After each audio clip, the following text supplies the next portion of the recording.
बड़ी खबर इस वक्त आ रही है, आपको बता दें पश्चिम बंगाल के दक्षिणी इलाके में भूकंप के झटके महसूस किए गए हैं और ये 6 तेज झटके महसूस किए गए हैं। पश्चिम बंगाल के कोलकाता समेत कई जिलों में भूकंप का असर दिखा है। कोलकाता समेत कई जिलों में भूकंप के तेज झटके महसूस किए गए। भूकंप का केंद्र है बांग्लादेश का घोरशाला और भूकंप की तीव्रता 5.2 रही। ऋतिक मंडल हमारे सहयोगी ज्यादा जानकारी के लिए इस वक्त जुड़ रहे हैं। ऋतिक बताइए कि क्या हालात हैं इस वक्त वहां पर, और जब लोग झटके महसूस किए उसके बाद किस तरह लोगों को पता चला, कितने बजे ये भूकंप आया? देखिए, जो बताया जा रहा है कि कुछ 10 बजे के कुछ बाद तेज झटके महसूस किए गए। पश्चिम बंगाल के कई सारे हिस्से, खासकर दक्षिण बंगाल के कोलकाता समेत कई सारे इलाकों में जो है ये तेज भूकंप के झटके महसूस किए। जैसे आपने जिक्र किया कि तीव्रता इसका 5.2 रहा और एपिसेंटर इसका जो बताया जा रहा है अभी तक वो बांग्लादेश में मिल पा रहा है, लेकिन तेज भूकंप के झटके कोलकाता तक महसूस किया गया। मैं आपको बता दूं कि आए दिन खासकर हिमालय के आसपास के इस इलाके में जब ये भूकंप होता है, चाहे वो उत्तरी भारत में अगर भूकंप होते हैं तो उसके झटके जरूर पश्चिम बंगाल तक पहुंचते हैं, लेकिन जिस तरीके से आज सुबह ये तेज झटके महसूस किए गए वो कुछ ज्यादा था। 5 सेकंड से कुछ ज्यादा समय तक ये जो है ये भूकंप महसूस किया गया। कोलकाता, नदिया और दक्षिण बंगाल के कई सारे जो है डिस्ट्रिक्ट में ये महसूस किया गया। हालांकि अभी तक जो है जो कोई क्षति की कोई खबरें नहीं आ रही है, लेकिन हम आपको बता दें कि इसका तीव्रता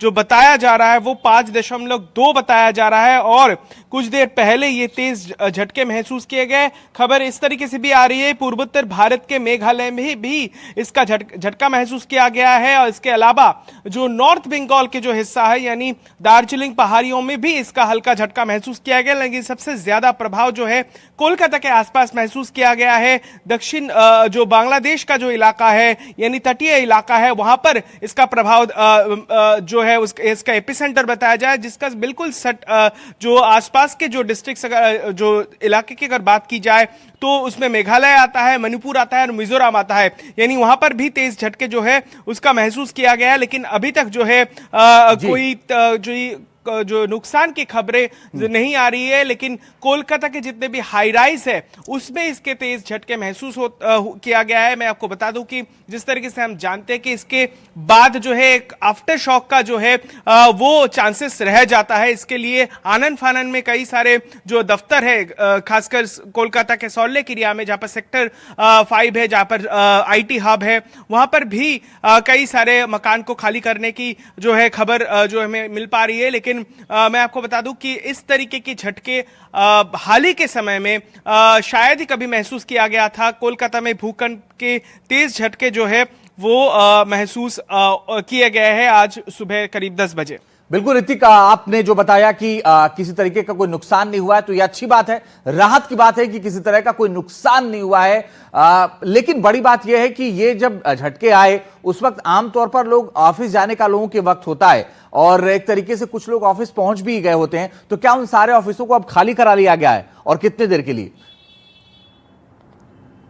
देखिए, इस तरीके की कोई खबरें नहीं आई है, क्योंकि मैं आपका जैसे आपने जिक्र किया सुबह 10 बजे का वक्त बताया गया है, तो यानी अमूमन इस समय में जो है दफ्तर भरा नहीं रहता है। लेकिन कई सारे ऑफिस से, खासकर सेक्टर 5 में जहां पर शिफ्ट्स में काम चलता है, तो वहां पर जो है लोगों में थोड़ा तनाव की स्थिति फैली है। मैं सोशल मीडिया के जरिए से जिस तरीके से देख पा रहा हूं कि कई सारे लोग जो है ट्वीट कर रहे हैं या फिर सोशल मीडिया में पोस्ट कर रहे हैं कि किस तरीके से उन्होंने तेज झटके जो है महसूस किए हैं। खासकर हाई राइज जो है, जो बहुमंजिली इमारत है, वहां पर इसके तेज झटके महसूस किए गए हैं। उसके फौरन बाद जो है कुछ दफ्तर को शायद खाली करवाया गया है जो सेक्टर 5 में है। लेकिन सुबह 10 बजे की वक्त यानी हम समझ सकते हैं कि उस समय में ज्यादातर दफ्तर जो है वो खाली रहता है और वो उसमें उस तरीके की नौबत नहीं आई है। हम जरूर पता लगाने की कोशिश कर रहे हैं। बिल्कुल, आप पता करिएगा। बहुत शुक्रिया फिलहाल आपका ऋतिक इस तमाम अहम जानकारी के लिए।